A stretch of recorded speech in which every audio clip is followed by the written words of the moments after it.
I was married 6 years away today. So today is also my 6th anniversary. So we wedded the same day with Kagiri. I was married to Irene Machio. I would also like to be treated normally. To be treated like one of us. To be seen as human, not like a window. To be seen like that who breathes. And that was life. To be seen as that was living, and that was the future. Amen. Yeah, I was married to Irene, as I said, and we have 2 children. She passed away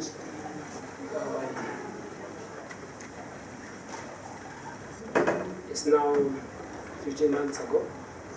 It's 15 months, yes, it's 15 months since she passed away. We accept that. Now, I'm going to talk about spouse loss. But when she was there, she used to write, and I used to talk. And probably those who knew us then, none knew that I was a stammerer because I couldn't stammer. But as she knew I was a stammerer, but I could talk because she wrote it for me. She wrote and I spoke. But today I don't have anything written. But something I got from my brother asking me questions. But anyhow, I speak. I question God a lot. Today I still question him. He has not answered any question. I don't think he'll answer, but I won't stop asking. Because I still have faith. Yes. Do I pray? Yes, I do, but very short prayers. I don't like closing eyes for a moment because I get some pictures sometimes. And sometimes I close eyes, expect to see God himself, and he doesn't come. So if you're going to pray here, know that I don't like long prayers.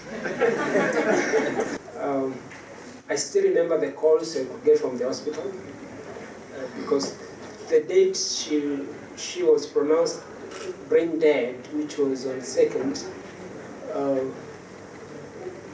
I somehow lost hope. I couldn't believe a lady I've known is a fighter has lost a fight. So for once in those 4 days, I went home and tried to sleep. I didn't sleep. It's been a long journey, and it has strengthened my relationship with family because family stood for me than I thought. Before I lost my wife, I'd lost a brother and a nephew. But I never thought I could lose my wife. So when I lost my wife, I didn't expect family to come and stand as strong as it did, but it came and stood. So I would say was family stronger than it was before. Funny enough, okay, since my wife passed away, I've gone home several times. And all the times I've gone home, I've gone with the children. So there's an involuntary action when you get home to go to the graveyard, even before you say hi to anyone. I thought it wasn't me. And a weekend ago, I went home with Jonathan. And when you go to the gate, it is him who opened the gate for me. And as usual, he opens the gates and comes back to the car. But he didn't open and come back to the car. He opened and went to the graveyard. That was not good. I didn't know that he knows that, but he left me in the car and went to the graveyard. Something he had done before. And he waited for me until I came. And said, Mommy, Daddy, Mommy's still down there. And she's not coming back. I got a relief that at least the point has gotten home. But I didn't know that he's looking forward to go home, to go and pass that point. He passed it anyhow. That was tough, unexpected, but it happened. Tough to bring up a young girl alone without a mom. I was loved with a daughter who was 14 days then. She's now a big girl. She knows to call daddy. Unfortunately, she calls me daddy and calls me mom. And I don't take apologies for that. I call her mom. I think sometimes she confuses and calls me mom. And she can call me mom for the entire day. She's very aggressive, like the mother, those who know the mother. did you really speak about death with your spouse?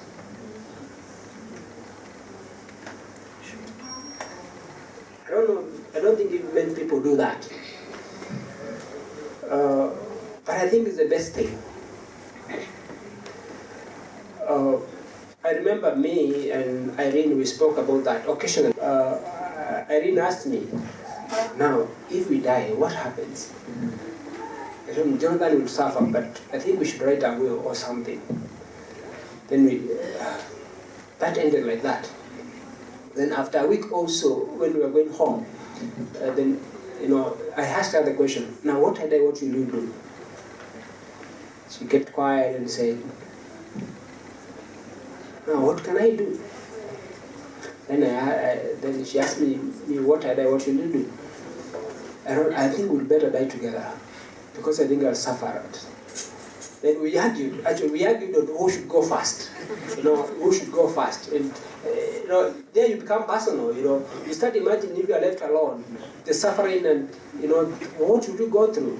So it became personal, and we didn't conclude anything. But the discussion kept on coming. And the last time we had that discussion, I think it was just before we got our second born, and she was 6 months pregnant. She survived. So again, that discussion came back again. And we told each other, now, if either of us happens to die, whoever's left should marry. Am I considering marrying or remarrying, or I don't know what it is. Is it marrying or remarrying? Remarrying. There are very many things which float my head. One is the very carnal one. What if you marry someone who comes home and beats your children more than discipline them? Yeah. There's a beating which is beyond. Yeah. That scares me a lot. And one time, speaking to the council, because I went counseling for some time, I think for 6 months, and I quit the day the counselor told me, you should now go and dispose all the things that your wife possessed. And actually, I left him seated. I walked out. It doesn't happen like that. It comes slowly. It comes slowly. So I left him seated and I walked out. That fear of marrying someone to bring him to your house, a stranger, again, because you marry strangers, you get to know each other. And him mistreating your children scares me off. The other thing is, for those who don't know, I was married to the most perfect woman. Complete. Perfect is not the best one. She was complete. Out of the checklist I had for a wife, she only missed once, and she was a little bit short. She was a little bit short. But all the others, she got 100%. So she was very complete, very complete. So I can't fail to compare her to another person. So that other person who has to come in has to be willing to be compared, or somehow involuntarily could be compared. And I don't know if there's any lady who is willing to be compared. I wouldn't have that intention to compare anyone.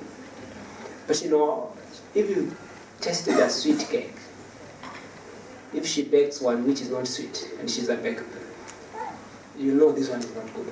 It's not very correct. And although you may not spit it, you'll struggle to swallow it.